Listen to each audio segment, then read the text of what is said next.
Ladies and gentlemen, we back. We back with another one, man. We about to have a great show tonight. I don't know if y'all noticed, but the intro music is slightly different because I have a very important guest tonight. So I had to play this one, you know, a nice little throwback. So we got to do our part to the K Michelle. Y'all know it's going to be extremely heavy. I had to bring back a regular on the show. Y'all already know who that person is going to be. So go ahead and give a warm applause to my boy, Band Clap, aka Playboy P, aka We Are Free, man. Yo, what's good? What's poppin', bro? What's poppin'? Hey, man, you know, we about to just come back with another one on here, you know? Cool. Glad to be here. So I got another special guest in the house. You know, every time we had these conversations about women, I always have to bring on a woman to give her perspective, so it's not just men talking, you know? And this person is extremely special to me. Probably, I'm not gonna say probably, the most important woman in my life. Ladies and gentlemen, please give it up for my mom, also known as Tara Gray.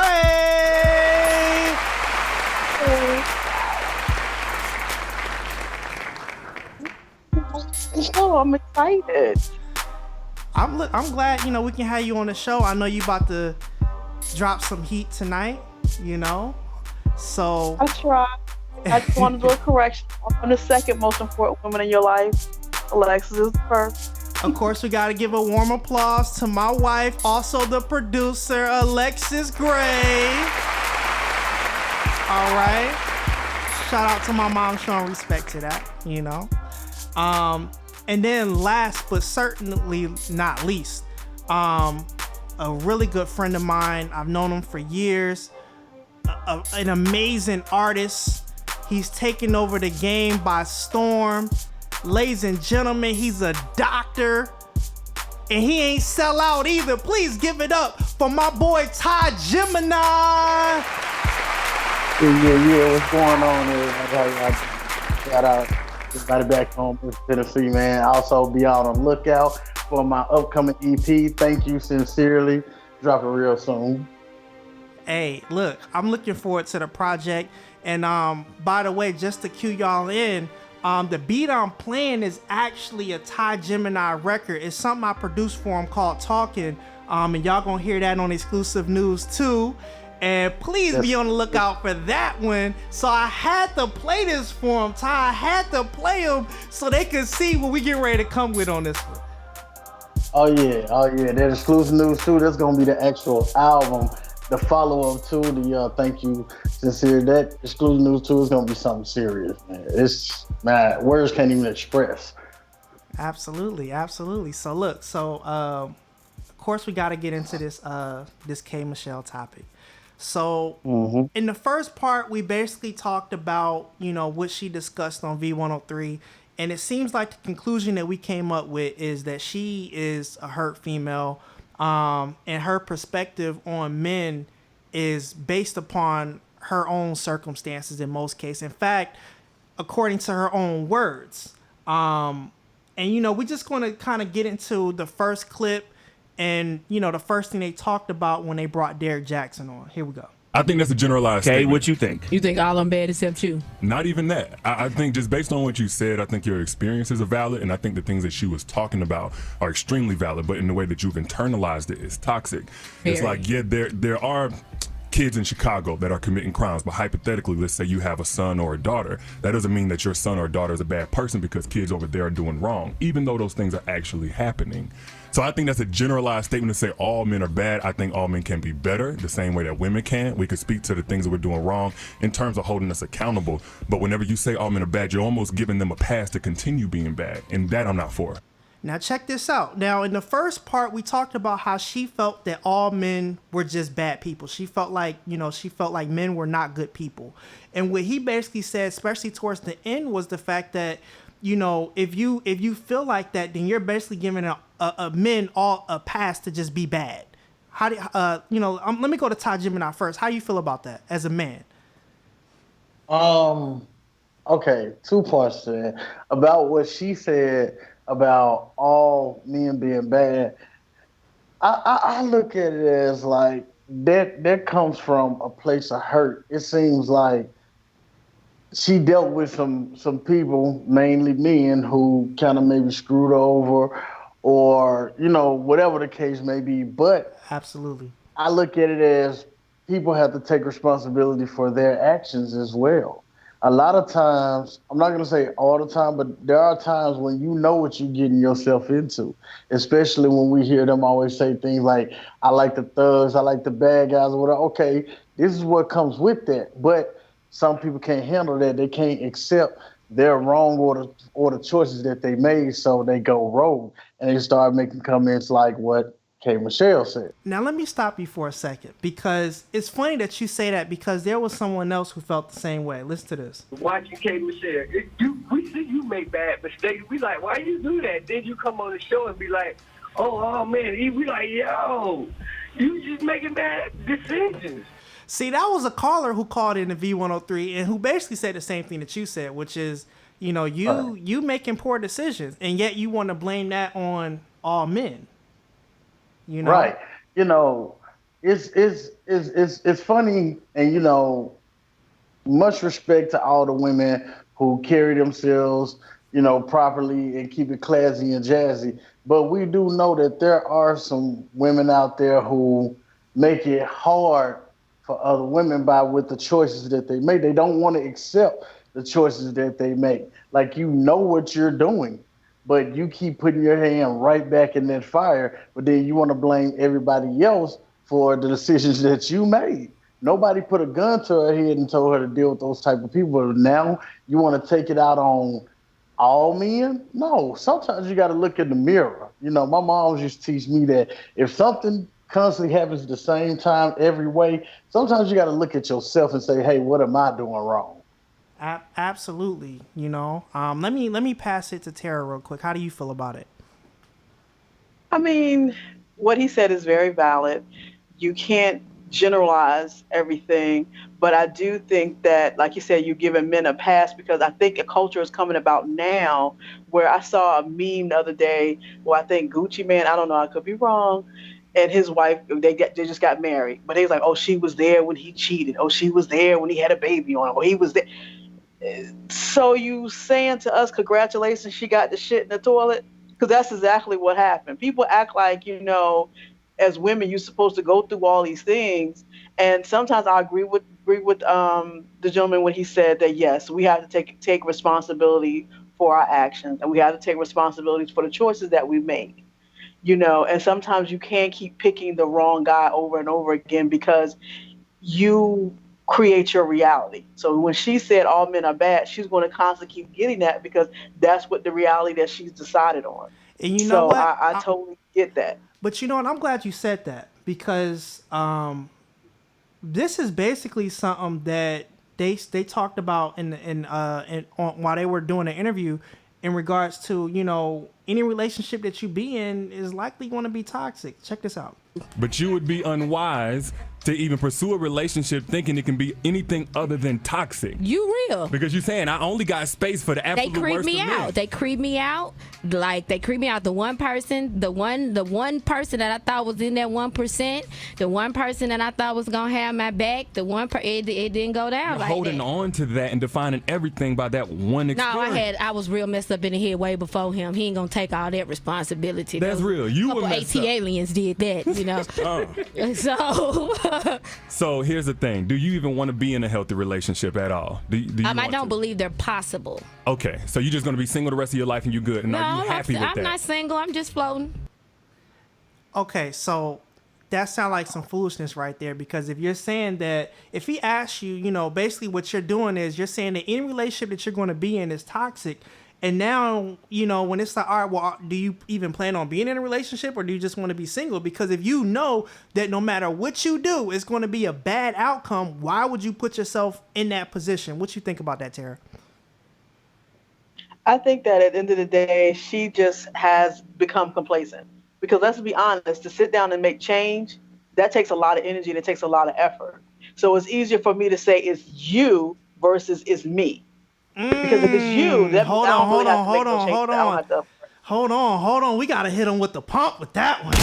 We gotta hit him with the pump. Woo! Go ahead, please continue. And what I'm about to say, you know what I'm saying, is going, the women don't get at me.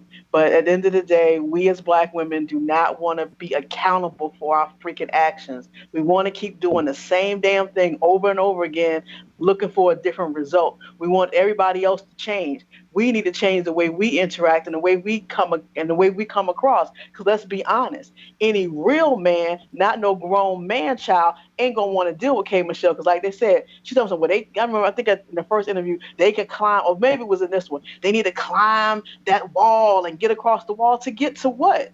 They get across the wall and they got a booby prize because they ain't got nothing. Absolutely. Because it's just another wall. It's just another wall. So why should a man go through all that? Because you ain't done nothing to make him worthy of climbing that wall for you. And you know what? I'm actually glad you brought that up. Let me play that clip real quick, and then I'm going to go to Ty. Because let's say a good man does come along. Is that mentality going to attract him and make him want to stay around? Well, who cares what attracts him? That's not what it's about for me in my life. I pay my own bills right now. Well, you're going to continue. So when you pay your own bills, you're going to think about love differently. So if a man is not willing to show and prove who he is, he's not for me. I'll put up this wall, and if you're not going to climb it, then you need to stay on the other side of it. How you feel about that, Ty? Okay.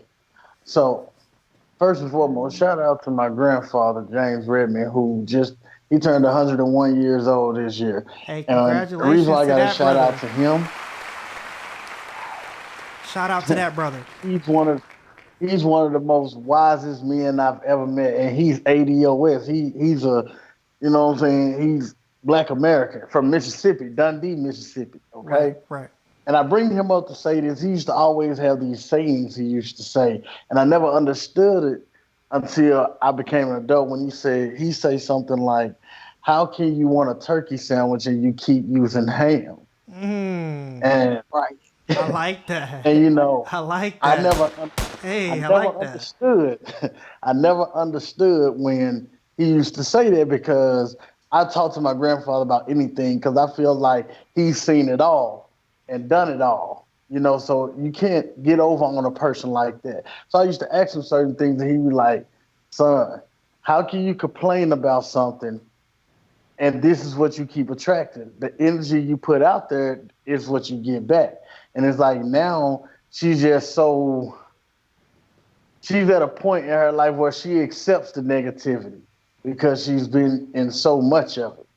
Absolutely. To a point where she just don't care no more. And she, like you said, she's built this world for herself, and that's the type of world she lives in, and that's very toxic.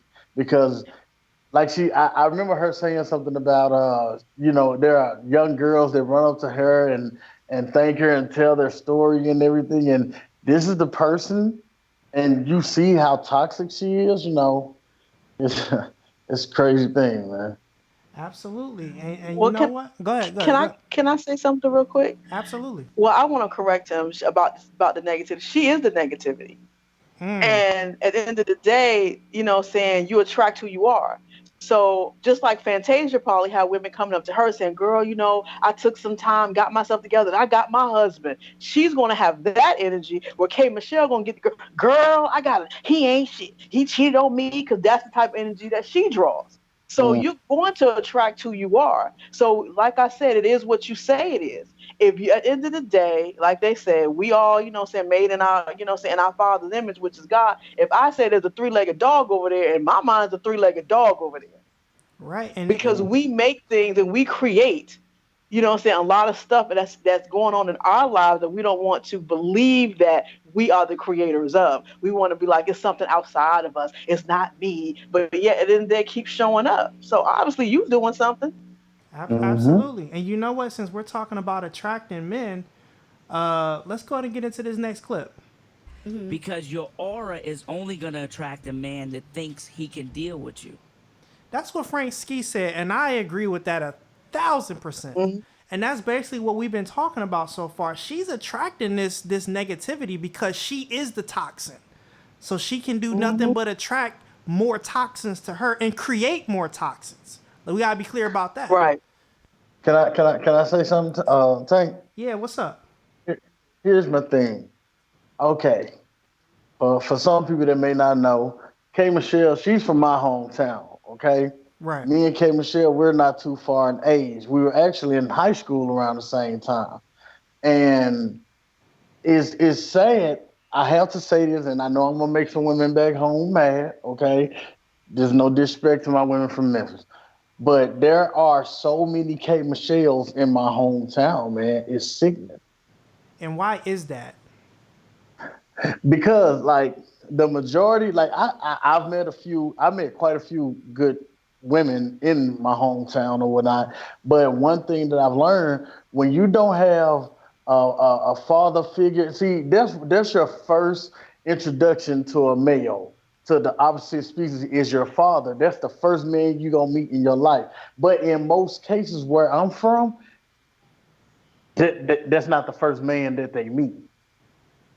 You see what I'm saying? Well, in K Michelle's case, she actually had her father around. Oh, I know. Her father worked at Lemoyne on College. I grew up right across the street, Lemoyne Garden Project. So I know her whole story. But And in fact, wait, let me just stop you because for you have your just a father second at though. home, don't mean you have your father at home. You see what I'm saying? That's true, but I want to play this clip real quick. But then you have an example of a black man then who Yeah, but you know, I have an example of how men should be. Yeah. Because I saw my grandfather raise 8 kids when my grandmama passed. You know, and I never met her. Right. I've seen men. So nowadays, that's not the men that I see. So she said that Okay. she has an example of good men. She know what a good man looks like. Right. But in the era of things changing, what are you seeing more of? You may see one or two or maybe three, but what is the vast thing you're seeing though? Like I I didn't grow up in the home with my biological mother and father. You know what I'm saying? The only two people, the direct symbolism with a man was my grandfather. Him and my grandmother was married 67 years. You know what I'm saying? So even though I didn't grow up in the home with my parents, but I saw what it was like through my grandparents. You know what I'm saying? I can kind of decipher the two. You know, something is going to be this way, something is going to be this way. But you have some people that makes it up in their mind. Like I was saying about a lot of the women where I'm from, they have negative connotations of what men are, especially black men. The African American rate in Memphis is 84%. Most of the men in Memphis are either locked up or they're either in the trap. Rick, he from Memphis. He can tell you, I'm not making this up. So a lot of women don't get to see the positive image of what a black man is or how a black man is supposed to treat a woman. They see most of the stereotypes and think that's what it's supposed to be. They see the hood dudes. Yeah, and they think that's the thing to flock to. And by the time they had this thing called hit the wall, by the time they hit the wall, most times it's too late. And so you know they what? become bitter. And look, I'm gonna have to cut back just a little bit to the first show and play this clip because this is what she said. Cash Doll, Yeah. tell us about it. Well, it's a fun record. It is. Just like fun talking about the type of dudes we like. Like I used to always say I want a dude to have some gold teeth Did you really? and dreads. That's what I thought I wanted. And what happened? That's not what I want. That's not But what you want? I wanted that for a long time. I want a grown man, but he still got to have some hood on him. Right. So she said she wanted the hood dude. She wanted the dude with gold teeth. And she said that's what she wanted. But then in the next show, she also said this. You go out in the street, mess with the hood dude, they totally trash you and break. My apologies. This is actually what Frank Ski said because he basically broke down the fact that, hey, look, you've been dating these hood dudes and you're basically kind of comparing them. This is what Frank had to say. You go out in the street, mess with the hood dude, they totally trash you and break your heart. Yeah. Now you're comparing what you want with this high level of expectation There's no middle. to your experience being with these hood dudes. And what Derek is saying, No, I you dated have all to type open- of these men. No, but you can't because you're not attracting all type of these men. Boom. Tara, what you think about that? I mean, what he said is a true statement. The thing about it is what we fail to realize is that you fishing in the same pond, but you are under the illusion that you fishing in a big ocean, when you're not. That's real. You know, I tell women all the time, what are you fishing for? Because if you're fishing for crabs, then you're gonna fish this way. If you're fishing for trout, you're gonna fish this way. If you're fishing for marlin, darling, you need a different type of situation. I need a boat. I need some serious ass gear because I'm fishing for some real fish. So don't make it seem like everybody's out there fishing for the same thing. Most people wanna believe they're fishing for marlin, but you out here fishing for crabs. Okay? That's You what gotta you hit really him with do. the pump real quick. Woo! She bringing the heat. She bringing the heat, ladies and gentlemen. Please continue. So my thing is that most women want to believe, and then a lot of women don't want to believe this. A lot of women want to believe that they are deserving of this great guy, but at the end of the day, you an ain't shit bitch, and that's what you get, an ain't shit nigga. You Mm. know. And a lot of women don't want to accept that because let's keep it funky. After y'all listen to K. Michelle, she may have money, she may have a career, but from what I hear as a woman, to me, she sounds like an ain't shit bitch. You know what I'm saying? She ain't bringing nothing to no man. She ain't bringing no peace to no man. She ain't gonna elevate no man. She ain't gonna bring nothing to him. But a headache. And as a black man, how many more headaches do you need? Right, absolutely. In fact, they asked her this question. If you want a relationship, does that attitude create the space in order to accept the good man when he comes along? It might scare him, but he need to be scared. I mean, that basically tells you her attitude on the whole thing right there. Is there anything more to say? Is it? No, no, From because what she it sounds done like, told you. yeah, from what it sounds like, it's like she go into a situation with the intent of bringing negativity. He needs to be scared. Why? Right. Why? I thought entering something like that was supposed to be happiness. Why do I have to be afraid? Right, Right. And exactly. at the end of the day, who are you that I feel the need that I got to go through all this bullshit for? Because let's keep it funky. You know what I'm saying? Half your body ain't yours. You know what I'm saying? So at the end of the day, a lot of black women want to believe my finances and my position makes me a good woman, but darling, it does not. The woman that working at Denny's may be a better woman than your ass. Just because you got money don't mean you are classy. Don't mean that you can handle nothing. Don't mean that you bringing nothing to the table but your damn appetite. Okay? Right. A lot of women want to believe their position makes them a good woman, and it doesn't. Black women need to find out what it really means to be a good woman, because money, career, degrees, car, house, none of that makes you a good woman. That just makes you a woman taking care of your business. To me, it just make you being an adult. But let me let me get into Man, this next clip real put the quick. words in my mouth. But I think a lot of women have the power what they deal with and what they tolerate, and I think that can help men be better at the same time. That's real. And I agree with that, man. I do feel like women have the power, but they don't really know where their power lies. They believe that the power lies between their legs, but that ain't it. You got to get into a man's mind. My wife is actually in front of me. She was pointing to the head because she already knew. But again, she's also my wife, so clearly, you know what I mean, she understand the game. But what y'all think about that? Yeah, well, I want to totally agree with that. A lot of women want to believe that, if because let's keep it real. Saying Dave Chappelle said it best. He was like, if pussy was a stock, hey, y'all, the stock is dipping. You know what I'm saying? Let's Yeah. keep it real. Right, Because right. women giving it away like it ain't nothing. But the thing what I find, especially out here with myself out here at this stage in life dating, men value you stimulating their mind. I have talked to more men who like, you know what, even if we don't work out, I just love talking to you because we have great conversation. Because, oh my God, so many women, nobody has nothing to talk about. Nobody has no conversation. Men are to the point now getting ass ain't even a goal no more. It's not, because it's Yeah. so easy to get. I can jump in your DMs and get some ass, but to get a good conversation, to get a woman that really stimulates them mentally, you know what I'm saying? To Yeah, that's stimulate different. their minds versus just their loins, That's and she can different. do both. Right, yeah.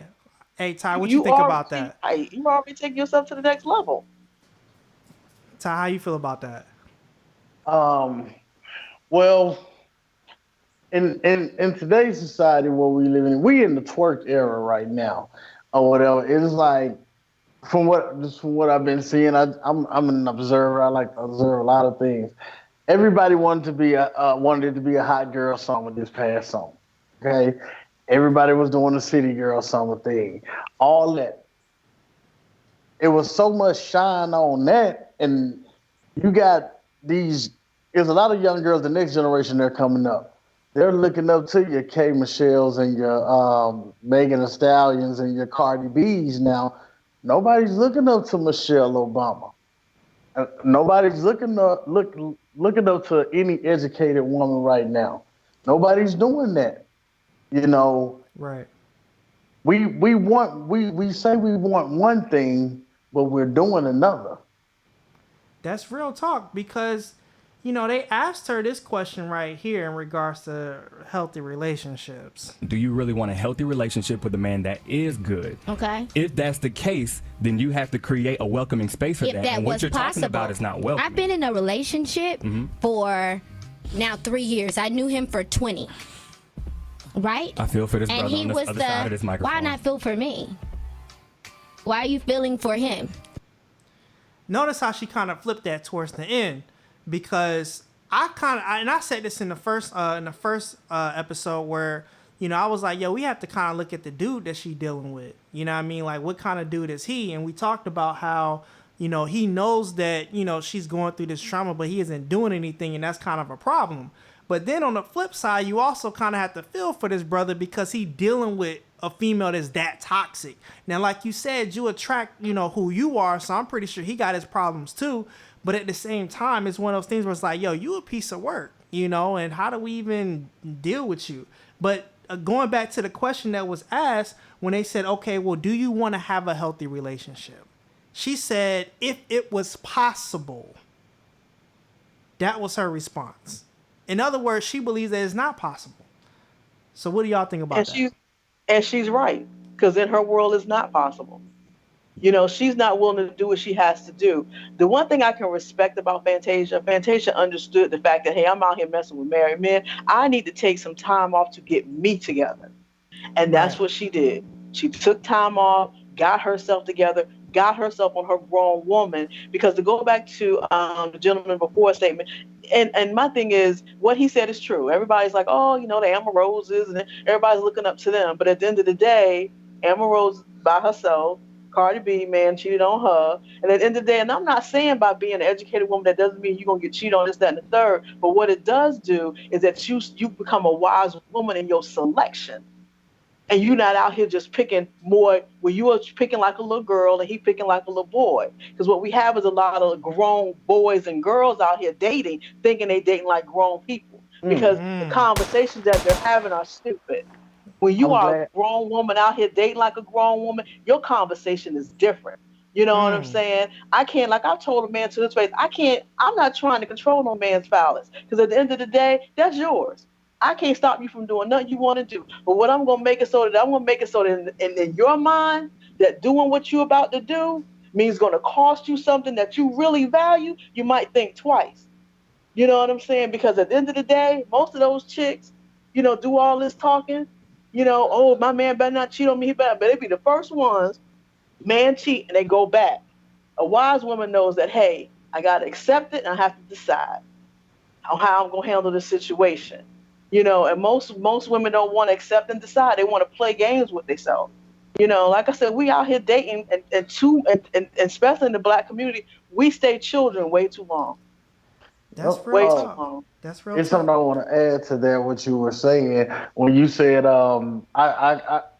when you said we got grown boys and grown girls, that I felt that right there. That's because heavy. Like, I'm sorry, can you hear me? Yeah. Yeah, We we can, can I was hear just saying that was heavy. We Yeah, damn near need to I hit him felt with the that pump on that one.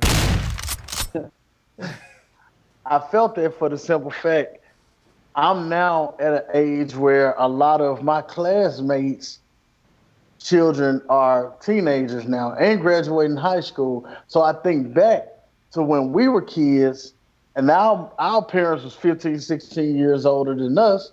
It was really babies raising babies. Mm-hmm. So we're literally growing up with our parents. I remember my mom and my sister used to go to the club together. Yeah. Because, my mom and my sister, 14 years apart. So you got babies raising babies, so you're really not being taught. So you pretty much learning trial by error. So a lot of the things where they play into what you see your parents go through and accept, in a lot of cases, a lot of people think that that was okay. Like that's why a lot of abusive relationships, the way they happen, 9 times out of 10, one of them saw their parents go through domestic violence, and they think it's okay, And or you this is the way it's supposed to be. and you know what, Ty? I'm gonna come back to you. I just want to play this clip because it ties in perfectly with what you're talking about. I wasn't brought up like I should have been brought up. I was made to feel even more insecure. She said it. It's not even Right. any debate about it. She said that she wasn't brought up right, and because she Right. wasn't brought up right, that's why she's insecure. In fact, and actually, she said it made me more insecure. And, and do you have the clip when she talked about how men got us out here, making our asses bigger and making you feel this way? But that's your insecurities. Right. My exactly. thing is, you haven't dealt with that because let's keep it funky. I know plenty of dudes. Some people say, "Well, Jill Scott, she a big girl," just that. But you know what? Things dudes was in love with them some Jill Scott because Jill Yes. Scott carried herself with a level of class, a level of confidence that men adored. And let's keep real, Jill Scott ain't got no big old booty. Jill Scott ain't no, what I'm saying, she is just who she is. You know what I'm saying? That attracts men to her. And let's keep it Right. funky. I don't see too many dudes talking about, oh yeah, I want to get with K Michelle. Most Negroes will say this, I don't like the fuck K Michelle. You know what I'm saying? And then they would toss her. But when people talked about, Jill Scott, they were talking about, actually being with Jill Yeah, Scott, about having a marrying relationship Jill. with Jill Scott. Right. And look, So, going back to that clip or going back what you was talking about, in regards to that, K Michelle actually said that she wanted to do that. I did it at first because I already had butt. Yeah, you I already just had a wanted some shame. more. She just wanted, and they also asked her, okay, well, was the pressure from the label or what was it? This is what she had to say. So that pressure wasn't from the label. That was you. Yeah, that wasn't them. They paid for it, but they didn't pressure me to do anything. I've never had a body fight with a record label. So then why did you feel that pressure to do it then? Like, 'Cause I just saw it and I thought, because it was the day of the butt. You know what I'm Yeah. saying? So this was all on her. This was what she Right. wanted. And again, this is what's coming out of her mouth. It wasn't that anybody pressured her to do anything. And to be quite honest, I don't think it's a lot of men out here, statistically speaking, that's pressuring women to get breast implants and get bigger boobs and bigger booty and stuff like that. A lot of times they are doing the K Michelle thing where they feel like, oh, because it's the age of the butt, I have to get more. When it's like, yo, it's not about that, because going back to the example that you gave with Jill Scott, no one was like, oh man, I just, Jill, she just need to get bigger and all this. It was like, nah, like Jill, I want to marry Jill. Jill is that female who's going to stimulate your mind. She's going to give you more than just sex, because sex gets old after a while. right. And that's the thing, and that's the trick, and that's the trick that's out here now is that they're telling women, you need to be a Kardashian. That's the value that you bring, but it really isn't. You know what I'm saying? Because let's keep it honest. How many, Kim Kardashian's a pretty woman, but let's be honest, she's going to age out the system. She just is. Right. You know what I'm saying? As you get older, all that don't matter no more, because it's going to be somebody else to replace you. Let's be real. You ain't gonna forget a Michelle Obama. She ain't getting replaced no time soon, because she's in a league of her own. You know what I'm saying? Jill Scott's in a league of her own. Even with Diane Carroll, who just passed, she was in a league of her own. Absolutely. You know what I'm saying? Because of the way they carried themselves. Absolutely. Let's keep it real. The ones out here carrying themselves, in slutty fashion, they have a timestamp on them. Right. They just do. That's real That's talk, true. man. Ty, you want to say something? Man, it's so much I want to say. But that's one of the things where I've always battled with a lot of people. I tell people, ever since Buffy the Body came out, that's when the day of the butt started. Or it's like the industry went crazy with it, and a lot of times I don't know. I have no idea why people say black men is the reason why women go and do this. No, I'm a black man. I don't go around saying a woman got to have a booty like this. If I'm gonna be with her, I've never said nothing asinine like that before. I don't know anybody who's ever said that. But in the industry, a lot of these women want to be actresses, models. They want to be picked first. So the industry give them standards. Let's keep it real for what it is. No, you doing this for Hollywood and for fame and for popularity. You're not doing this because I'm looking for a man that's gonna take me and wife me. No, come on. Let's keep it real. They cross between two, and a lot of these women. Let's keep it real again for what it is. They sleep with a lot of these celebrity figures and everything, who's in the, just speaking for K. Michelle stance, not personally, but thinking you're going to go to a certain level and it don't work out that way. You apply that to everybody as a whole. Everybody don't live the same lifestyle and everybody ain't the same. But it's the division that she have of what men is. And I don't know if you know about this, Aaron, or saw the episodes back in the day when she used to always throw black men under the bus. And I'm like, what? Like, where did this come from? Like, that's some deep written, something serious done happened up in that head of hers. Right. Well, I think it was on when she was on Love and Hip Hop Atlanta. You remember she did a couple episodes talking about some guy, and I guess he's somebody who's kind of popular, but then she never right, who abused her. Okay, but he abused her, hit on her, and all this kind of stuff. But yet this same dude went off and he got married to somebody else, and he wasn't doing those things with this other person. Mm-hmm. And usually an abuser is an abuser. Mm-hmm. He's going to abuse everybody. He don't just I'm just hitting on you and don't hit on nobody else. Exactly. So you got to ask yourself, just like even she dated Idris Elba, who also dated him. She did, and she thought he ain't this, he ain't that, and next thing you know, Idris Elba then got married to somebody else. Right. That's why I say a lot of times, like my grandfather used to say, if you keep getting the same results every time, you got to look in that mirror. What's wrong with you? I say that about K. Michelle. I say that about Trina. I say that about a few other women, and I'm like, no, these are some beautiful women. Because K. Michelle, she's not an ugly girl. No, she's not. She's a nice looking woman. But I don't see nobody kicking it up. And you said, like you said before, you got some of it, hey, I smash, but that's about it. But it's like, what are y'all doing? What is it about y'all that's making men not want to make you an honest woman? Right. Would you marry her? And let's get into this clip. If I'm a single guy and I'm out here single and I'm playing the field and I'm getting everything I want, why would I marry you? Why would you? Why would you? You are a toxic female. In fact, you believe that only 1% of men are even good, because this is what she had to say. I go on the real. I go on what's brought. You all can be like, oh, there is a good man. Yeah, probably 1%. And guess who the 1% is? Again, you only going to attract that thing that you so focused on if that's the only thing that you're materializing and validating out here. So I have a question for K. Michelle. Like, what exactly is a 1%? What does that look like? What is that great guy? Like Jesus and Obama. That's what she said. See, this is one of those type of moments, Tank. I really wish that we had that Tariq Nasheed sample where we're like, get out of here, you damn nigga. I don't want to steal his stuff, man. I don't want to steal it. Shout out to Tariq Nasheed. But but again, y'all look, she said the 1% is Jesus and Obama, which means that it's a standard that is not realistic in most cases. Right. It's an unrealistic standard. So it's like, again, you're out here dating, but if you know the result will never be what you intended to be, then why wouldn't you just be single? Because, remember earlier she said that, well, I'm just out here floating. Well, this is how she feel about floating. Are you happy just floating? Like truly happy, not for any kind of front. I'm happy with certain aspects. I'm not overall completely happy. When I find that ultimate peace, that's what I really try to strive for. So she says, I'm happy, but I'm not ultimately happy. So, what does that even mean? Either you happy or you're not. Either you're at peace or you're not. She's lying. She's lying. At the end of the day, she's settled.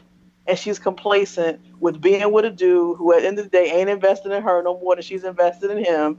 They probably have a nice mutual companionship, but at the end of the day, he could care less about her and her issues because he's not trying to fix her. Because at the end of the day, she's taking up space for him until he finds something better. She taking up space for her until she's finding something better. Let's keep it real. K. Michelle is what, in her 30s, late 30s? Yeah, she's in the mid 30s. Yeah.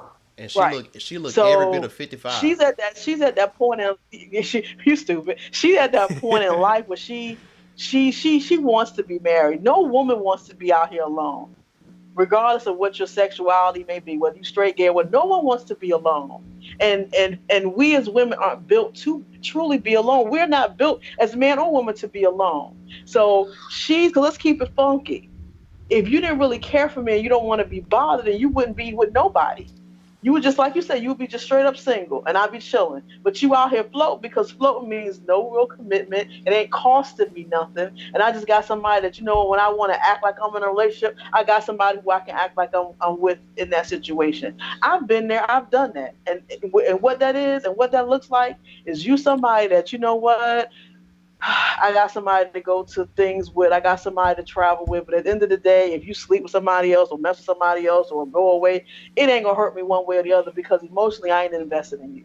You just something to do. You somebody to hang out with, we friends, and I don't really care one way or the other. Because to go out here and to really put yourself into someone, you really have to invest yourself, your mind, your body, your essence into someone. And if that person does something that can hurt you, they can truly damage you. They can truly, harm you in ways that you just don't that you wish you didn't have to deal with. Because I think Jada Pinkett said that, if you're going to truly be in love, expect to be devastated. And that devastation is always somebody doing something to hurt you. But like I said, your grandparents, they was together 55 years. Yeah, Your grandma you was don't hear that devastated no when her husband of 50 some odd years passed away, when she no longer had someone to take care of. You know what I'm saying? He didn't just go out here and mess around. He passed away. So when you give your all to someone, devastation is coming, and most people don't want to pay that price. Yeah, but the There's a thing price is, that comes with love. and There's a you're price. right, because this is what she had to say in regards to the price that you have to pay, and we're gonna talk about what that price is. Check this out. This submission stuff with Fantasia, I'm not submitting to nothing but my bag and my kids and my career. I will submit. There is no submission without a mission. So she said she wouldn't submit, and that's the price that you got to pay. But let's talk about what Fantasia had to say. You know what I mean? We need more men to stand up and lead the way. Mm-hmm. Most women are trying to be the leader. That's why you can't find a man. You can't be the king in the house. Fall back and be the queen and let your man lead the way. And a lot of women don't want to do that, but Fantasia also said this. Most women are trying to be the leader. That's why you can't find a man. You can't be the king in the house. Fall back and be the queen and let your man lead the way. So I salute you for that. What does that mean? I think women have to fall back a little for their man. Is that what you think? You have to learn how to submit. You can still be a queen. Queen plays a part. The king needs his queen. Mm-hmm. There's certain things that he can't see that we see. Some people would say the queen is the most valuable piece on the board. Come on, anybody play chess? It is, yeah. Boom. That's it right there. That's it. And the thing That's is, real. Again, people don't want to pay that price because there's a lot of submission that's involved. But like me and Rick was having a conversation earlier this week in regards to that. And we're actually going to have a show where we just talk about that because people think that submission is an absolute, meaning that I am beneath this person. And by definition, that's not what that means. And in a relationship, it's not about that. It's about being able to find that balance. You submit when there is a need for submission. So if I know, for example, my wife is better at the finances than me, then I'm going to submit to her on that. But if she like, hey, listen, I need my car fixed or I need this done, she's going to submit to me on that. And it's finding that balance in between there. I just, now that we got Rick back in here, I just want to kind of bring him in on a conversation. What do you feel about that? Okay, so I'm gonna play devil's advocate, and then I'm gonna also wait. What happened? Oh, okay. Oh wait. Had to get his mic right. Got to get the mic right. Got to get him sounding right, crispy. Go ahead, brother. Y'all keep fucking with me. That's an insider. Y'all might not have caught that one. But what up, everybody? I get that one, Chris. What up, everybody? Okay, Chris, you're right. All right. So the first thing that she said when she was like, I don't submit to nothing but my kids and my bag. Now, there's another clip of this lady, and she kind of speaks for a lot of I'm not some banal, but a huge diaspora of today's women. And she was like, you know, you can't take me out unless you got this amount of money, or you can't date me unless you pay all my bills. And I feel like a lot of this started from the Destiny's Child era with the can you pay my bills, all of that. But you have a lot of women out now, you know, since you know, this feminism is going on. I don't need no man. All I need is my bag, my bag, my bag, you know, stuff like that. You have a lot of women that has that mindset where it's like, if it's not about money, money is power. So if it's not about money, I don't care about love. I don't care about devotion. I don't care about submission. That's why you see, you know, a huge influx of, you know, black women going towards white men, because they may not be necessarily in love with them, but they know that that white man can provide a type of protection and a type of financial backing for her that a lot of us won't necessarily be able to do, simply because they got the complexion for the protection and the connection. So that's one half. Now, the other half. Can I say something real quick on that, though? Can I say something? A lot of these sisters out here going for these white men, and let's keep it funky. They'll submit to him every day and twice on damn Sunday. Mm-hmm. So we ain't even trying to go for that. It ain't even about the protection and oh, he got the money. It's the fact that he white, and everybody think that Zaddy can do better, because a lot of them ain't getting a lot of white men that's doing all that great. Okay, let's be funky and honest about it. You know, they just getting a lot of them because they white. But I'm sorry, go. So the second half, she was like, she said, there's no submission without a mission, meaning that you have a lot of guys out here that want these women and stuff like that, and a lot of these guys want these women just to submit to them just because. And a lot of these dudes, you know, they don't really have nothing going on for themselves, as far as, you know, they don't have a plan, they don't have a, you know, they don't really got nothing going on for themselves, and they pretty much just want a sex slave in a lot of ways. And then, you know, you have a lot of women that's kind of waking up to that, like, nah, like, you know, if I'm gonna be submissive to you, if I'm gonna be with you, like, we got to be going somewhere, like, we got to have something going on, like just like Tank said, me and him, we had that conversation where he was talking about all the different rules and regulations and expectations and goals that he pretty much had since he was 19. He was like, look, you know, I want to have a wife. I want to be able to have this type of financial situation. And then once I do this, then I want to do that. I want to do that. Like, he had goals and he had ambition, all of that type of stuff. So, you know, when he finally did meet that woman that he decided, okay, you know, she's going to be the one, you know, things wasn't all peachy cream. Like, he still had to do some nipping and tucking and, you know, polishing and all of that stuff. Nice and clean. But since he had a mission, and since he had goals, since he had a plan, you know, a drawn out plan about everything, you know, it wasn't hard for her to be like, okay, this is the type of, okay, I like this, you know, because when you look at the dynamic, you know, and I see it because I'm always around, you know, he's always pushing her to be her best self. She's always, you know, supporting him so he can be his best self. And then at the end of the day, them as a whole can come together and really, you know, have that strong relationship, you know, as a couple.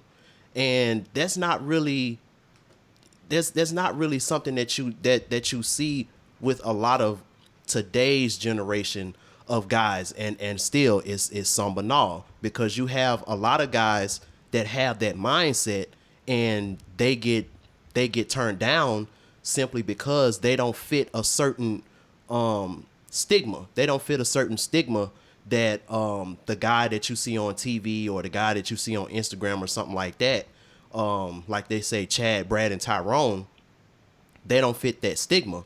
So a lot of them, they end up getting turned down because of that too. And we talked about that on the last podcast. Right, absolutely. And just to kind of piggyback off of what you were saying, I feel like it's important for men to actually have some type of destination. And I think women are looking for men. Well, let me rephrase. Women are looking for men to have some type of destination.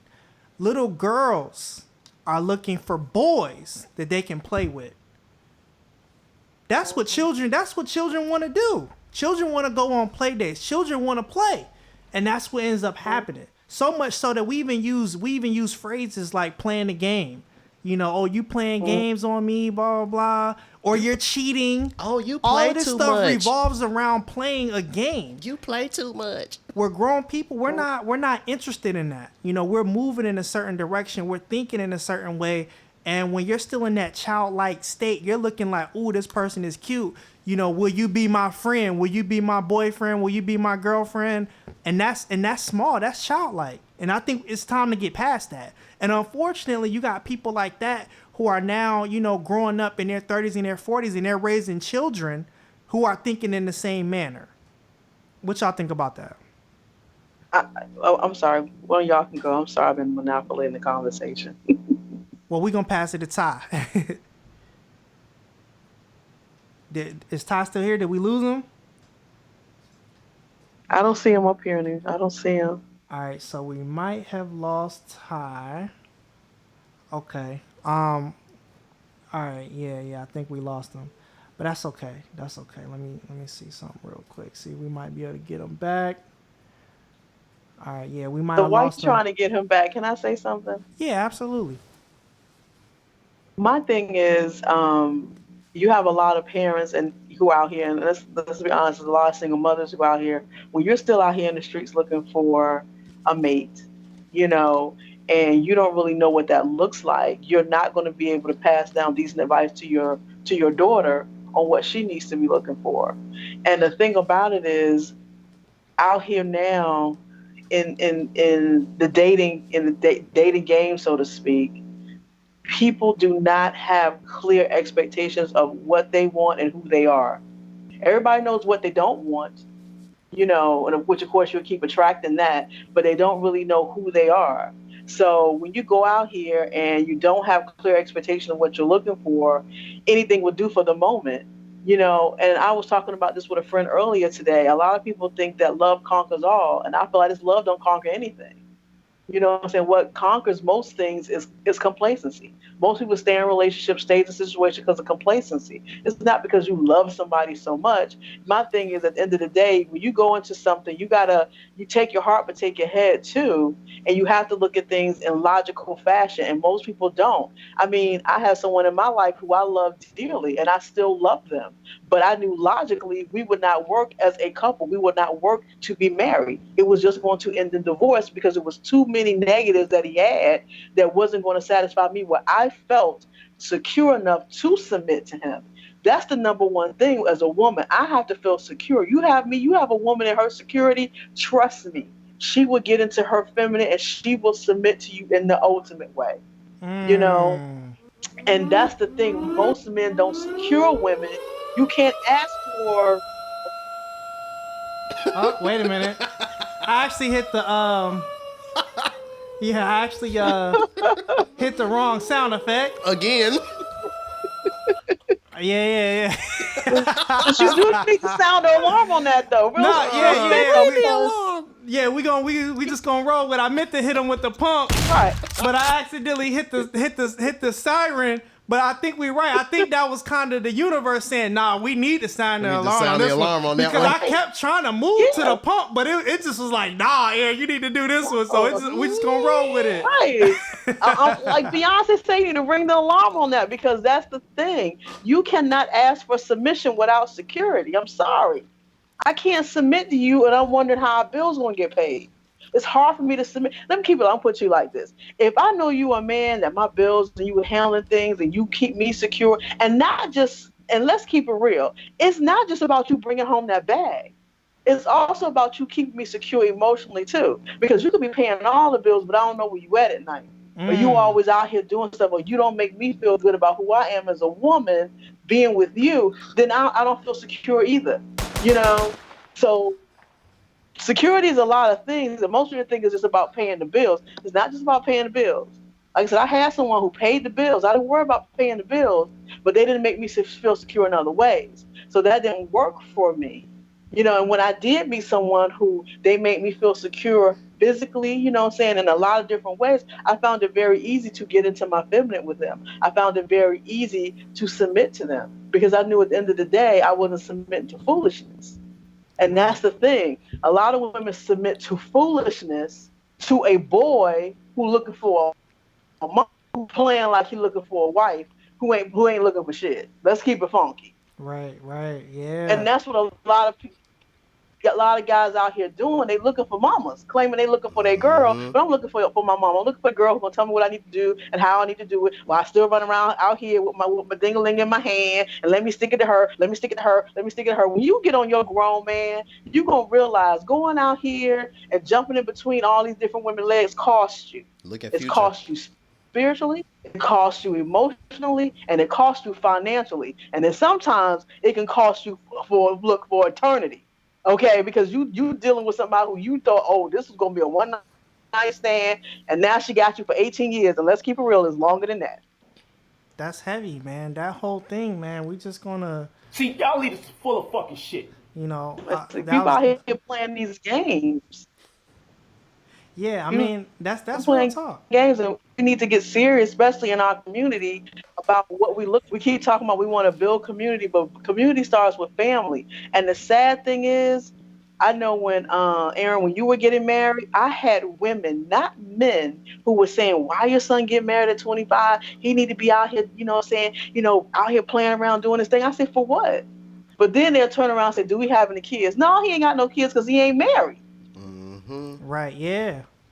Yeah. But in our community, oh, it's cool to run around here and impregnate a bunch of women to continue the cycle of the hurt and the struggle, because we love passing that down. It's messed up. But him because, getting married and doing it the right way, oh, what? Huh? What? Come on. Go ahead, Rick. You want to say something? No, I was just gonna say, and I wish that Ty was here to back me up on this, but oh yeah. By the way, hold on, we just real quick. So Ty Gemini had to he had to go. He actually has something going on right now. So we may not get him back during the show. If we don't, that's cool. We're gonna catch him on another show. So make sure y'all stay tuned. But just in case y'all wondering what happened to Ty, he just had to go ahead and handle something. All right, back to the show. But yeah, I just read this statistic about Memphis, talking about Memphis is one of the leading cities for single mothers and like stuff like that.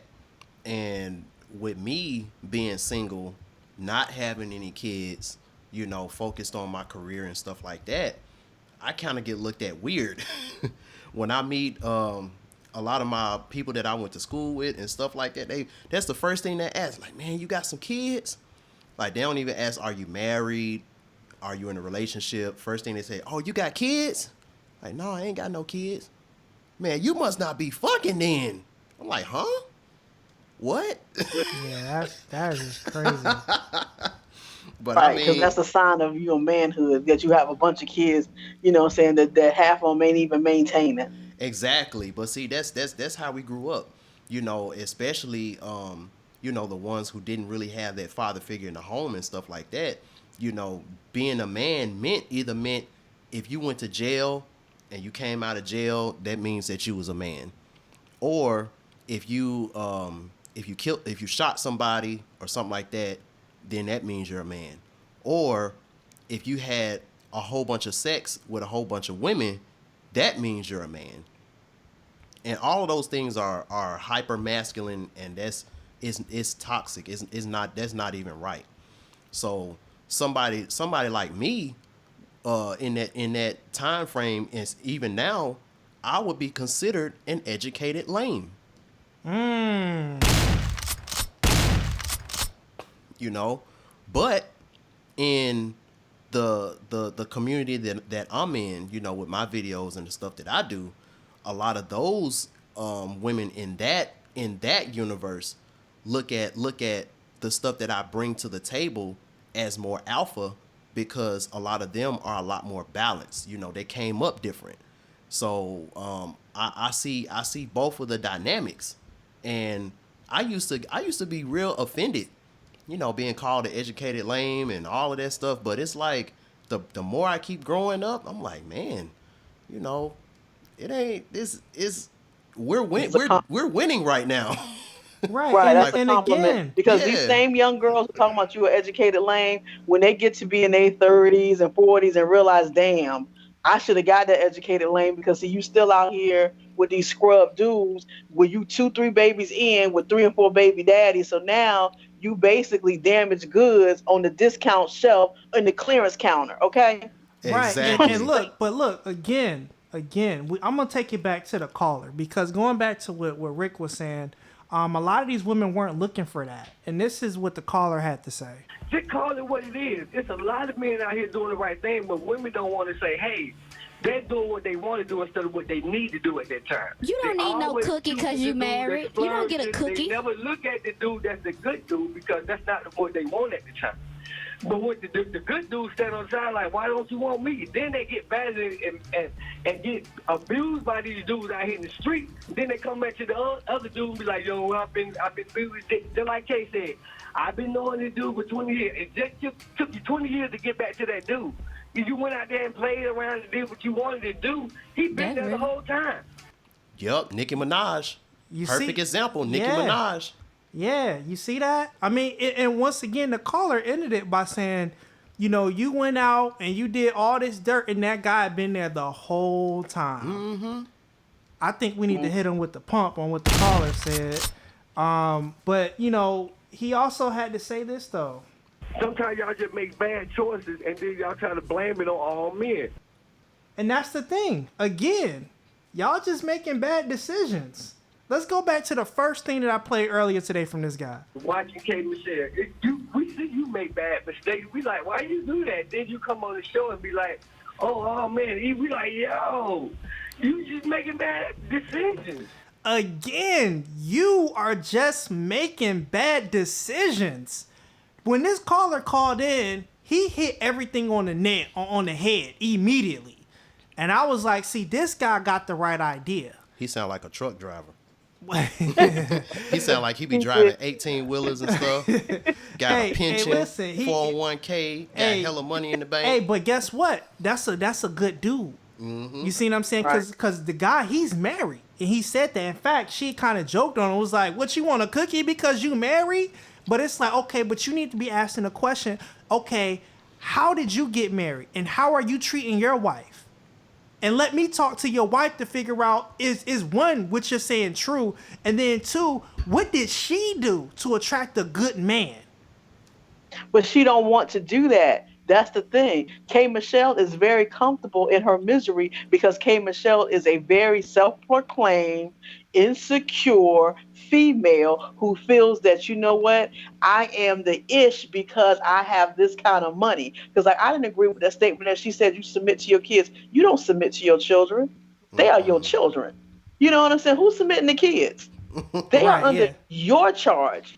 You don't submit to something that's under your charge in the sense. You know what I'm saying? Absolutely. What are we doing? Yeah, we making decisions together in the household. I'm going to the kids and say, okay, so on the rent, what y'all got? What we doing? You know what I'm saying? You take care of your children. You're not submitting to your kids. But anyway, just to go past that, she is just a woman who at the end of the day, like you said, has made a ton of bad decisions. Because I remember on one of the Love and Hip Hops, they showed her going on a date, and the guy was completely turned off by her, because she just basically, okay, well, how big is it? And she just came at him on a sex tip, and he was like, damn, you know, he was completely turned off by her. I remember that. Completely. And then she tried to say, because somebody brought that up. Well, that's just the TV. You got to do boo. If something ain't in your character, definitely not going to portray myself on television doing something that's not who I am. I'm not about to do that, especially when it's supposedly a reality show. You know what I mean? Absolutely. But then she wonders why she been in bad relationships. Because, again, this is what she said. That way y'all don't think I'm lying when I said the statement I just made. Yes, I have been in some relationships, and they haven't been good for me. Mm-hmm. Of course they haven't been good for you. You've been approaching them like that. And if you're not bringing anything to the table, what are you bringing to the table? Again, going back to the question that we asked earlier, or what Frank asked, why would I marry you? What are you bringing to me? Man, you got women out here talking about I am the table. Most women don't even have a screw for the table. Whatever. They don't even got a leg. a leg for the come table. into the table what they advertise. Stop. Most women do not have their stuff in order. They think that their degrees, well, I got this degree, I got this job, but at the end of the day, they're not bringing nothing truly to the table. And then they'll wonder why a guy date a girl who, she work at Denny's. She ain't all, but at the end of the day, she get that man peace. Let me tell you something. When a man tells you that you give him peace and a peace of mind, that is the biggest compliment you could ever give a woman. Because the average woman out here don't know how to handle a piece of cake.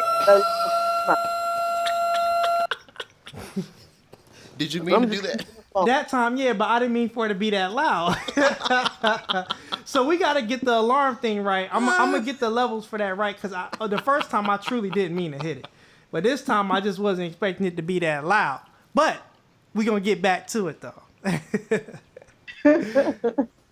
It's just true. I mean, sisters, we have drank and we have been, like, Malcolm said, hoodwinked, bamboozled, led astray, because we out here trying to lead a life that white women told us that we're supposed to lead, that them themselves don't even lead.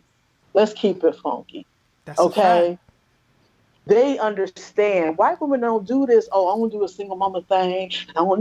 They get divorced. They're making sure they got child support. They getting spousal support. And at the end of the day, if another man come to marry them, you can maintain me as better, the same level I'm at or better than what my ex is already maintaining me at. Sisters, I'm cool by myself. I got it. White women understand it ain't about love. A lot of white women are in marriages that they care for the man. They may have love for him, but they didn't marry him because of love. They married him because of security. You can maintain. We out here talking about love and all this, whatever. And then you wonder 2 years after the love is gone, he gone, you done, and then you wonder what happened. Because you knew at the beginning, he's not hitting none of your core values, because at the end of the day, you don't even know what your core values are. So my statement to the sisters, I ain't even worried about the brothers. I'm coming for the sisters' neck today. Get you together. Get your core values together. Figure out who the hell you are, and then you can attract and make sure that man meets your standards. Because the standard shouldn't be just his what he drives, where he lives, what he do, and what his bank account look like. Because that don't mean nothing. Because if you that chick, it's like Michelle Obama said. They asked her one time, where would you be if you wasn't with Obama? She said, still right here in the White House. That lets you know she a bad bitch. Whether it was Obama or the next Negro, me being Michelle would still be right here, because I'm that chick. Are you going to either be a woman that can build a man, or you going to be a woman that accentuates a man? Or you going to be a woman that don't bring nothing to the table at all? Which one are you? But the thing you know what I'm saying? is, Most women ain't bringing nothing to the table. Now let me play devil's advocate for a little bit, because go ahead. K. Michelle, she had this to say. I rarely hear anything good that a man has done to help a woman become a better woman. And the lie detector test has determined that was a lie. So, I mean, according to her, she rarely hears anything good. Now, granted, we talked about you're going to attract, what you are. And if you're constantly surrounded by that, then of course that's going to be the outcome. But it's one of those things where it's like if you don't ever hear anything good, you know, that men are doing to make women better, is she wrong in that regard? And this is why I say that. The media does not portray black men specifically in a good light. They just don't. In fact, most of the time when they're talking about black men are either exploiting women or doing something criminal. That's just the reality of it. Or they're just straight up sellouts. You know what I mean? Where they cooning and buffooning. And if that's all you're seeing and you're in an industry that's just as toxic, does she have some sort of validity? What you think about that, Rick? No. I don't think so. Go ahead and expound and on that. The reason why is because wait, let me take this off because this is super loud. But the reason why I say it is because because there's like everything that you sometimes the things that you want sometimes are under your nose. It's just that you choose not to pay attention to it, mainly because you know you're seeing this shiny thing over here, or you're seeing this other thing over here that's giving you a certain feeling. You know, it goes back to the woman's imprint. The first 2 or 3 guys that woman had sex with, and that woman gets that feeling of euphoria from those type of guys, you know, until someone else comes around and reprograms that imprint, that's who's going to be on her radar. And there's nothing that a guy will be able to do about that. And you have a lot of women, you know, they may mess around with the nice guy or the good guy or something like that. And then the good guy, you know, he does pretty much everything in the textbook that a gentleman is supposed to do for a lady. But if she's imprinted by that bad boy, she's, no matter how nice he is to her, she's just gonna look for him as a bag, you know, look for him as a check, you know, as a foodie date, right? You know, so, and you have a lot of women like K. Michelle, unfortunately, who turn good guys bad, and it goes back to, it was a podcast that I did, and it's called "Being Innocent Doesn't Make You Blue Pill," because now I have to go around and I have to talk to these guys because they getting to that point where they like, man, fuck these women, they ain't shit, fuck these bitches, they just want your money, they just want this, they just want that. And I have to be the one to tell you, like, nah, you literally did everything that you were supposed to do for a lady, for a queen, you know, but don't let that experience that you had with K. Michelle, with that K. Michelle archetype, harden your heart. Because, you know, once that happens, it's pretty much over. So it goes back to imprint. You know, I feel like she's always had those type of guys in her universe. She always had those type of good guys. But they may not have been, they may not have had the long dreads. They may not have had the gold teeth. Because you remember she said she liked dudes with dreads and gold teeth and all that stuff. Yeah. You know, they might not have been riding on a car with rims on it and selling drugs and was a rapper or all of this, you know, stereotypical hyper masculinity type shit, toxic masculinity type shit. He might have been a regular dude, you know, that had a regular job, but he was a good-hearted dude. And he just wasn't on her radar. But that doesn't mean that he wasn't there. Just because a tree gets cut down in the forest and you're not there doesn't mean that it didn't make a sound. That's true. Or she could have met him at a time in his life, because let's keep it real, because she made a statement about the AT aliens. Okay, I'm not sure which one she was talking about. Yeah, she but said if you the people from Atlanta are the ones that screwed her up. Right. That's what she said. So I'm not sure if she was talking about one of the guys from, Outkast. I can't think of the Outkast. I'm not sure if she's talking about one of them, but let's be honest. If you meet a guy on his player stage, right?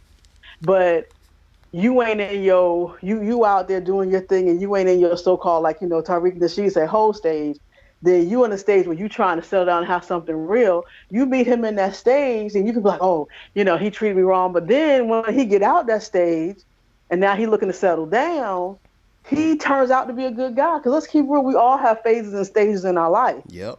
Absolutely. And the thing about it is you can't let stuff stunt you. So the thing about it is I don't agree with her statement of the fact that a man can't make you better, because I know for a fact that I had a really good friend who made me better. But what truly made me better was I had to take the time, and he was telling me things, but it wasn't until I decided that, what, I want to make a change. I want to be a better person. Can't nobody make you better until you decide you're going to be better. Then when they're pouring into you, you can get it, you can feel it. You know what I'm saying? Because now you opened up to it. So the thing about it is, the thing with K Michelle is she's hardened. And until she decides to not be hardened anymore, she's going to keep getting what she's getting. And right now she's in that space of sometimes a lot of us women get to where it's like, I'm good. You know what I'm saying? I'm just going to be out here. I'm going to just date a little bit. Or, I got somebody I can go hang out with. I ain't trying to really put myself out there because I ain't trying to get hurt. So I'm just trying to, I'm just going to deal with this one for right now and da-da-da, because that is what is easy. That is easy, and that's what she is. Until you really decide that, I'm ready to go all in. I'm ready to meet somebody and take that leap. And if I get hurt again, I know now how to mend myself and make it happen and keep it pushing. The thing about it is, it takes work. And what it sounds like to me is K Michelle, has made a lot of mistakes. She's still very insecure. And who I feel sorry for the most is her son. Yeah. Okay, because she did speak about how her son is dating a white girl. And the thing about it is, what we have to understand, and I know it's going on a completely different subject, but sisters, we got to start loving sisters. And we got to start loving ourselves, because we're putting out an energy where it's making our men, not love us because we're not loving us. When you love you, a person has no choice when he comes into your space to either love you or keep it pushing. That's Yeah, real they got tough, this. If you don't love you, they can treat you however. And going back to what you said too, we got this thing in the YouTube manosphere called the passport game, where you got these guys who are fed up with this gynocentric society, with a lot of these black women and how they're treating men, how they don't look at the working man, or they don't look at the gentleman as alpha anymore and stuff like that. They look at the hyper masculine type of man as alpha. So a lot of these guys, they're wising up, they're getting their money together, they're getting their passports, and they're traveling overseas, to the Caribbean, to Africa, to Brazil, to Argentina, all across the world, to find love, and to find those culture of women who still looks at a man's alpha energy as alpha, not what he got, or not, how many gold teeth he got, how many rims he got, stuff like that. And it's a real big I guess battle when it comes to black women and successful black men who don't want to deal with the bullshit, who don't want to deal with the westernized woman. Because there was this argument to where a lot of black women was like, oh, you just going over there to get with some white women, or you just going over there because those women are poor, and you know that if you get them like $10 is $100 there, so you can get some quick poom poom. But they was like, nah, it's not about the color of the woman, it's not about the social status or the financial status of the woman. It's literally about the energy. It's about, is this woman gonna be feminine with me? Is she gonna show me that femininity that I'm missing with these Americanized women? And for me, I see why they do it, but for me, it's just sad that you have to do that. You literally have to get a passport and go on a boat and a plane and go all the way overseas to get something that your mama should have gave you, or you should have been more on the occult side, more on the magic side, and learned more about the law of attraction, so you can attract those, can I get spiritual for a minute? So you can attract those Obananis. So you can attract those Mama Oshuns, those Yemoyas. And y'all can look those Orishas up for yourself and see what type of goddesses that those women were, because they are out here and they're in America. You just have to be able to attract that to you, I mean, I feel you. Go ahead. On the other side of that, flip side of that, as a woman, women are not in their feminine. Yeah. I find, the thing about when you get into your feminine, it changes the dynamic of your world, period.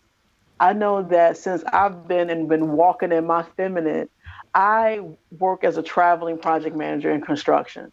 When I tell you my nails stay perfectly manicured because Tara don't touch nothing, because I have men jumping up, touching it, and I got it, I get it, don't worry about it, because I stay in my feminine.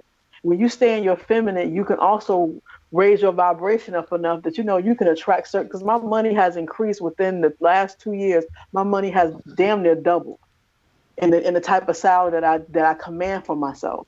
Staying in my feminine, I have men that just come to my rescue, not asking, and people are like, "Oh, why you want me?" Look, there are certain times where hey, you get something going on in my car, I got you. Thank you. You know what I'm saying? A man, you don't have to ask a man to pay your bill, because the average man, if he can do it, he'll do it. Mm-hmm. But the average woman, when you sit here and tell a man what he gonna do, what he's supposed to do, he's just like anything else. Kids don't like for you to come in. Let's keep it real. Let's flip it for a second. Don't no woman want a man coming to her and say, "Oh, you gonna be with me? You better cook. You better give me sex at least twice a week. You know what I'm saying? I ain't trying to do this. You better not be doing it." We ain't trying to hear that. So what makes you think a man wants to hear that? Yeah, if a man You got don't that have alpha to energy about demand him. anything. Yeah, Let me tell you something. man. I've learned as a woman, the most powerful thing you have, is your mind and your mouth. And the most powerful thing that you have is silence. You can get a man to do damn near anything you want and don't have to do a whole bunch of talking to get it. Yo, hold on. You really don't. We're going to let that breathe for a second. Because she actually just dropped one of the biggest gems tonight, which is the power of silence. I think we need to hit him with the pump real quick. And I can piggyback on that. I literally had 2 situations at work that pretty much explained everything that you said. One situation is this Puerto Rican lady that I work with. And literally, when I tell you, she barely does any work because, she and the thing about it is she's, she can get real ratchet, she can get real loud and stuff like that, like any other woman, but she knows how to turn it off at work. Man, she be at work, she like, "Oh, can you please help me with this? Oh, you look so big and so strong. I know you can do it. I know you can help me out." And they just run to her rescue like, "Yeah, I got it. Yeah, I got it." And then she like, I knew you were strong. See, I knew this is why you working for this gig, because you're so strong." Just start giving him all that giving him all that motivation and type of stuff. And then, that's an example of a woman who knows how to turn on that feminine. And then a situation yesterday, it was this other lady that I work with, and she was picking up this real heavy thing, and one of my male coworkers, he was like, yo, can I help you with that? Can I help you with that? And since she was the only female on the gig, she thought she had to prove something. And she was a little small, short lady, and she was like, "Nah, I got it. And she's limping. Like, she's over here limping like she's barely able to pick it up, but she's trying to act like one of the guys. And the dude, he kind of looked at me, he was like, "Man, see, man, this is why I don't help women out, dog. She's literally over there struggling. But since she want to be a man so bad, since she want to, do that so bad, next time I see her with something, I ain't even going to help her." And see, that's... And she'll say that he ain't shit. Exactly. I see what I'm talking about. They don't even want... No, you can't have it both ways. Can't. Nah, women that's real. Both ways, and you can't have it both ways. I'm here to tell you, as a woman, like I said, please and thank you go far. And when you tell a man you appreciate him, honey, bye. Yep. Honey, bye. These women think, "Oh, you know what? I'm gonna make you ain't gotta do nothing." A man will figure out, if he see your car going down, he'll figure out how he can maintain another note because he know, look, she do this for me. She make me feel this. She make me feel that. They don't want that to go nowhere because what women fail to realize is when you give a man peace, you give a man harmony, but you also give him that business when he needs it. But you give it to him in such a way that he appreciates it. You ain't got to tell him you ain't this, you ain't that. You be like, listen here, baby. I remember I told this one guy he was having an issue at the job. I said, what you mean? You a king talking to peasants. How dare you let a peasant tell you what to do? You make sure you maintain your place. Okay? Understand who you are when you walk in that job. Don't let no peasant. That man went to work. What? What? Okay, no. Ain't nobody got to be asking. So when he comes for advice, he loves to sit at my feet. Because at the end of the day, he know I'm gonna give him advice. I ain't gonna run him down. I'm gonna praise him every minute, but I'm also gonna give him what he needs in that conversation. You don't have to run him down to tell them what they need to hear.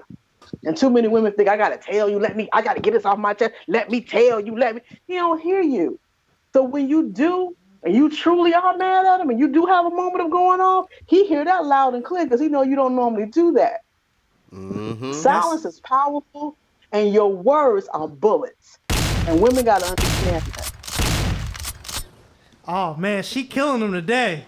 She killing him today. I mean, but one of the biggest things that she said was you have to be a woman that is worthy of protection. Exactly. We actually talked about this clip last week. Let me play it real quick. I went to JJ's yesterday. I wanted to go to Campbellton. Yeah. And they like, hey, you finna get it? Yes, I am. And I went back there with the dudes in the back, and young dude asked me, he said, where your security?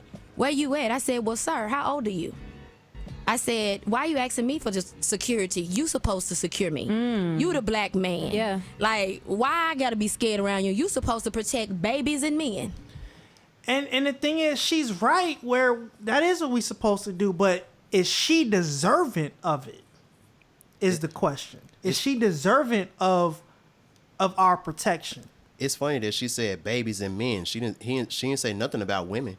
Well, I think she meant to, because it was live.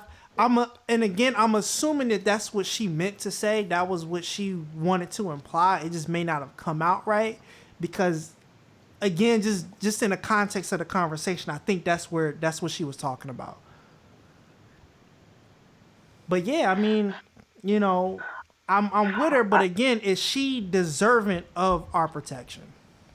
Now I'm a flip on that one. That's a flip because as a man, if you are in the presence of women and they need a level of protection, regardless, you shouldn't say, well, I don't like you, I'll protect you. But you're just going to protect because that's just your position as a man. That's just how I feel as a man.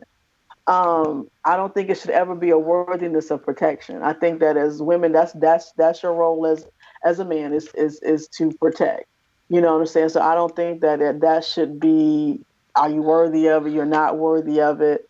Because until somebody really do something janky where they put you in harm's way, now you could have a woman where she popping off talking crazy, where it's like, hold up, you doing too much. Because now you having to make me protect you over something that you started.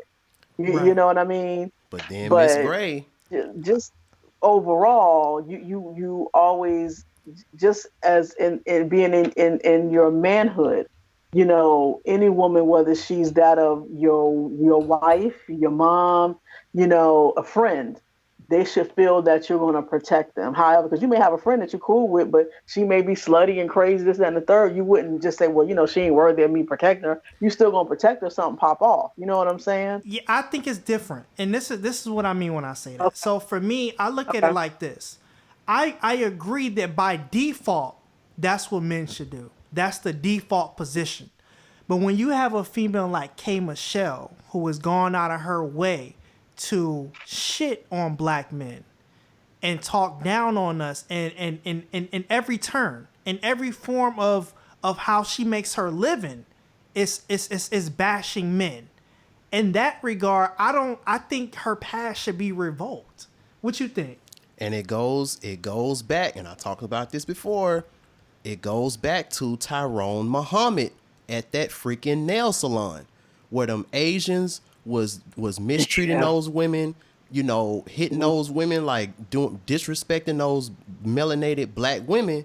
So Tyrone Muhammad went up in there with them bricks. It's like, yo, you're not gonna treat my black women like that. He put on, he put on his protection, cape, put on his super saver simp cape, and started throwing bricks into that nail salon, and he got locked up and went to jail. And see, and this is the thing about us black men.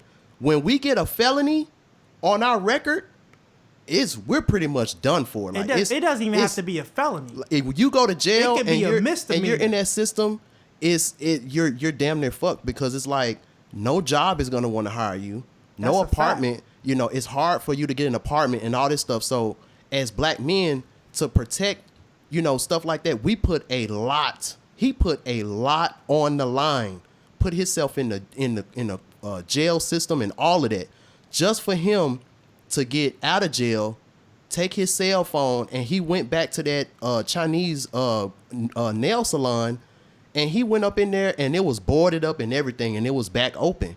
He went up in there, and those same black women that he was trying to protect was right back in there getting their nails done. So he was like, I got a criminal record, I got a felony, I got all of this stuff for nothing. And that's heartbreaking, because it's like, again, as a black man, there's a lot that you have to lose. A lot. You have your freedom, you have your life, you have your livelihood. All that is on the line when we make certain moves. And for you to do that for someone like a K. Michelle in particular, I feel like it's not warranted. And all it takes is for one cop, one wrong cop. Like what if the situation would have came where those Chinese people would have called the police on him, and they would have just opened fire and shot him and killed him or something? Because it's happened before. So it's like it's a lot. And the thing about it is, like, going back to what you were saying, Miss Gray, about being feminine, if it was a situation where, the women were feminine, they were in their divine feminine, and they're like, you know what, look, we're gonna stop going to this nail salon, and we're gonna go to the black nail salon down the street. Literally, there was a black nail salon down the street from that Chinese nail salon that those black women could have went to. Then, if he would have took his cell phone and got out of jail and looked, and there wasn't none but white women in there and other Asian women in there, getting their nails done, then he would have felt justified. You're like, okay, see, this is how it should be. But no, it wasn't like that. Yeah, and again, and I'm gonna kick it back to my mom, but I just want to know, like, do you feel like there's a line in which, as men, we should say, okay, you know what, we gonna have to let her carry her own on this one? Like I said, that's hard.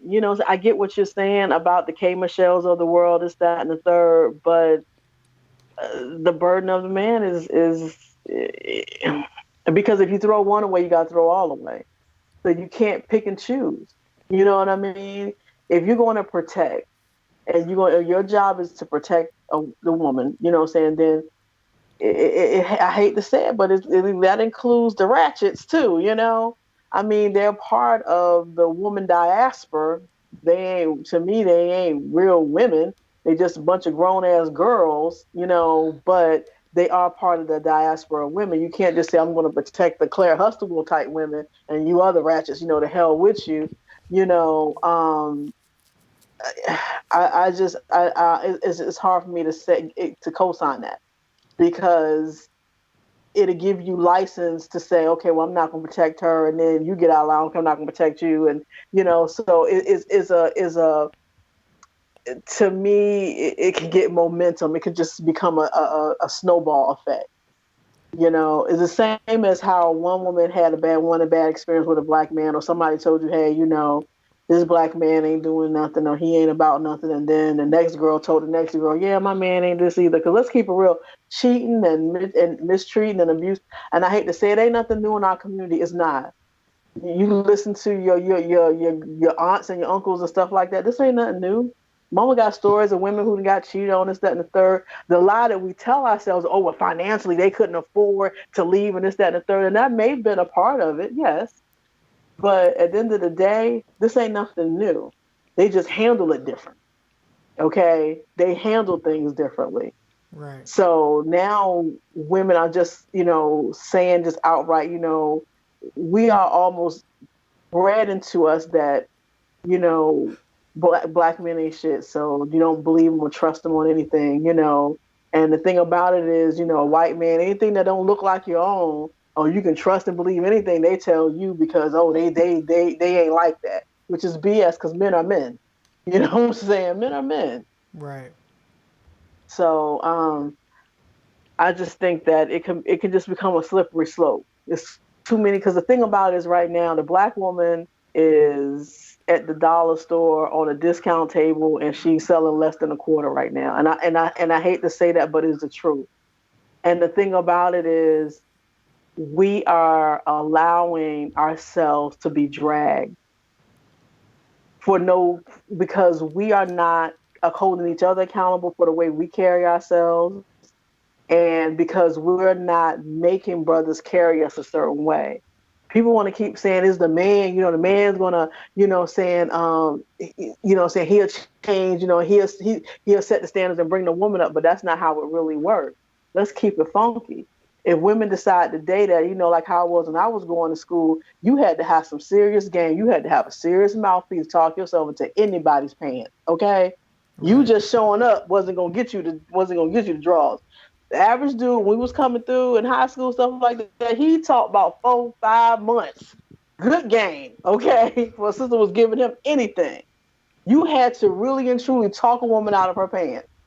So that caused the men to have to come at you a different type of way. They knew they had to take you out. They knew they had to. They knew they had to step towards you in an alpha way.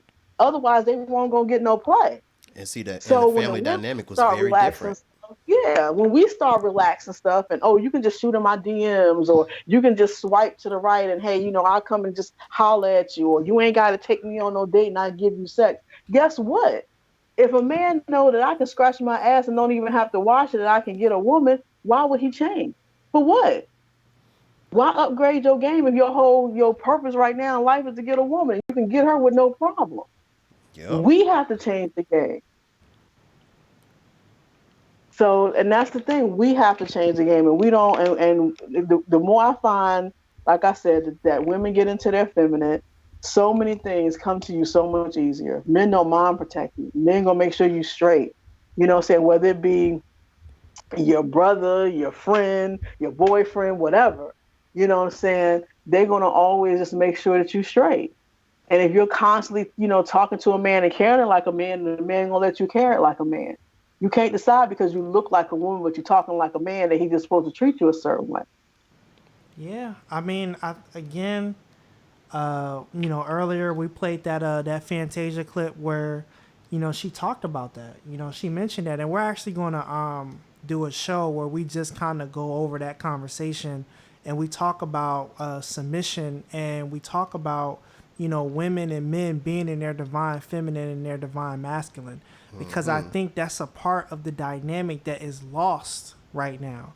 A lot of men don't know how to be men, haven't really seen it, and you got a lot of women who don't really know how to truly be women and be in their feminine.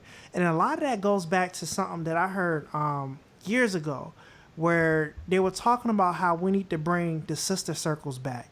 We need to bring the barbershops back where the men would come around other men and we would just truly dialogue about, different things and how to actually be men, how to approach certain things. Because it used to be that we used to go to the barbershop and these were the conversations we were having, or a woman would go to the hair salon and this is the conversation they were having. Now the conversations have changed where, people talking about, just BS. They talking about, the housewives and, Men ain't shit. Yeah, it's that. You see what I'm saying? Versus truly building. That used to be a safe haven where you could truly build with other men and other women. And there's no more coaching involved. It's a lot of people out here that just kind of doing things blind and getting tragic results. And then they're resulting in a K Michelle. You know what I mean? A bunch of hurt women or hurt men just perpetuating the hurt. And it's continuing throughout the generations where, now these kids are confused because now it's like my parents are already confused on who they are. And then on top of that, I'm getting an extra dose when I go into the world and I'm listening to the media or I'm going to school and they're giving me even more confusion about who I am and what I'm supposed to be. You know, and that's something that, you know, we definitely have to kind of address as a community. And I agree with that because, like, I know, you know, speaking with, I remember when Ashley started dating the young guy she's dating now, because I started getting into my feminine, I showed her how to get into her feminine. Because I remember there was a time, because, you know, when she first saw you and Alexi together, you know, because her and Lexi both are Libras, right? Right. So she was like, well, why is she so different? She's so quiet, you know, this, that, and that. She thought that you ran Lexi. I said, no. I said, you don't run Lexi. I said, not at all. So she was like, but, you know, she don't really say nothing. I said, what her style is there is power. I said, let me tell you something. I remember when you remember that time you went shopping for plates. I said, your cousin took 20 minutes picking out plates to make sure that she liked them.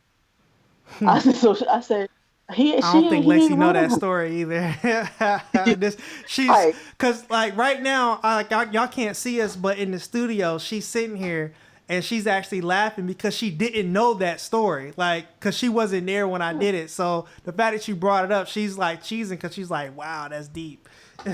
Yeah.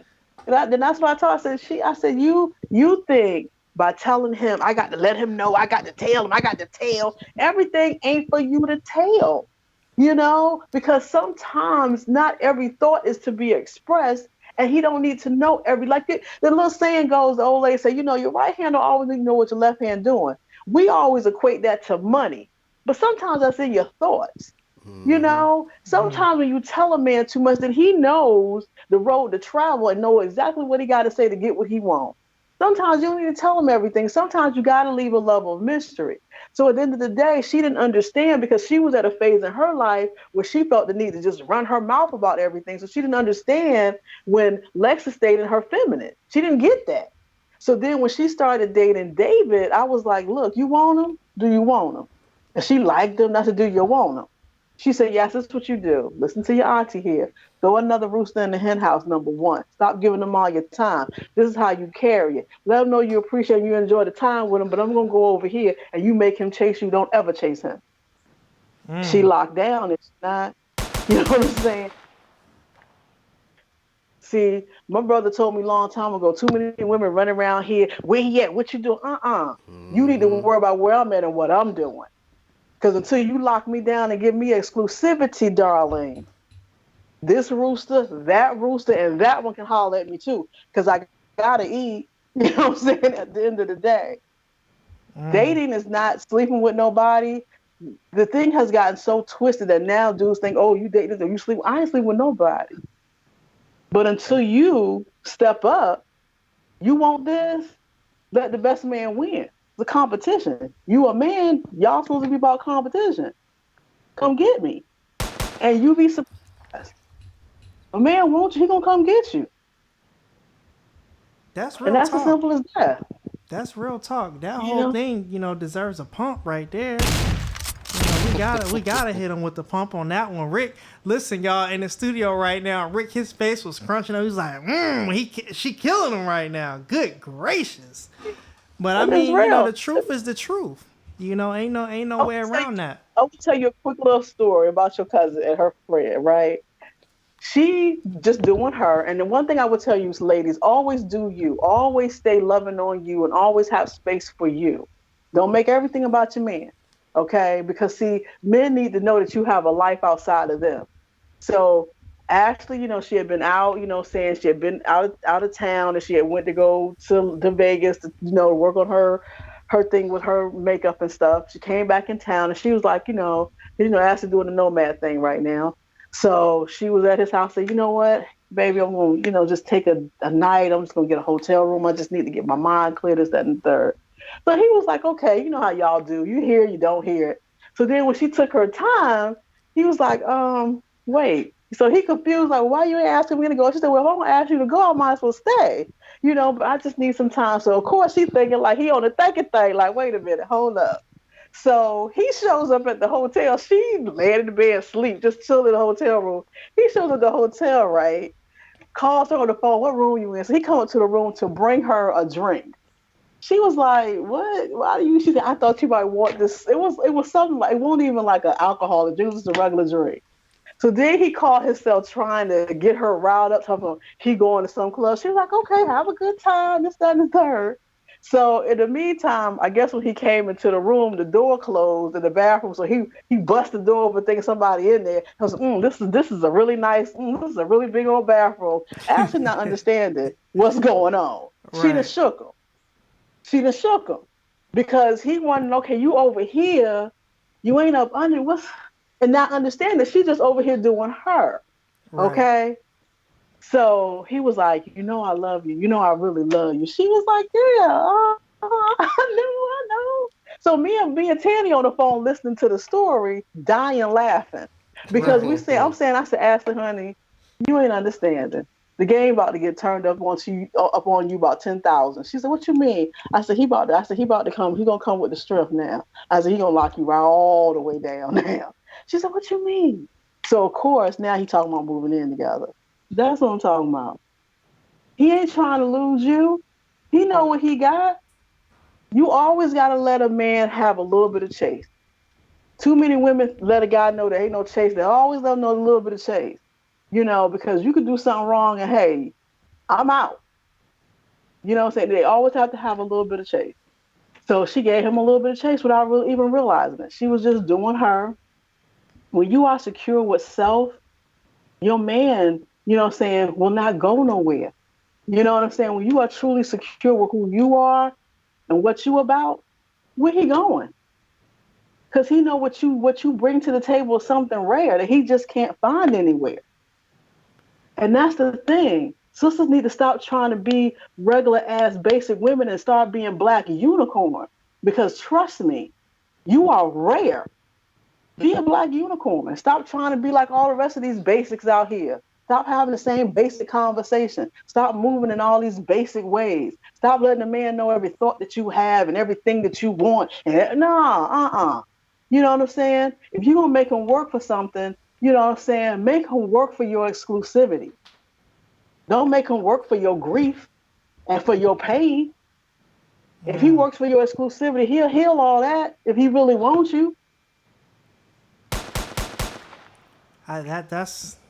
You basically said everything that needs to be said. I mean, at this point, I don't even know what else to say.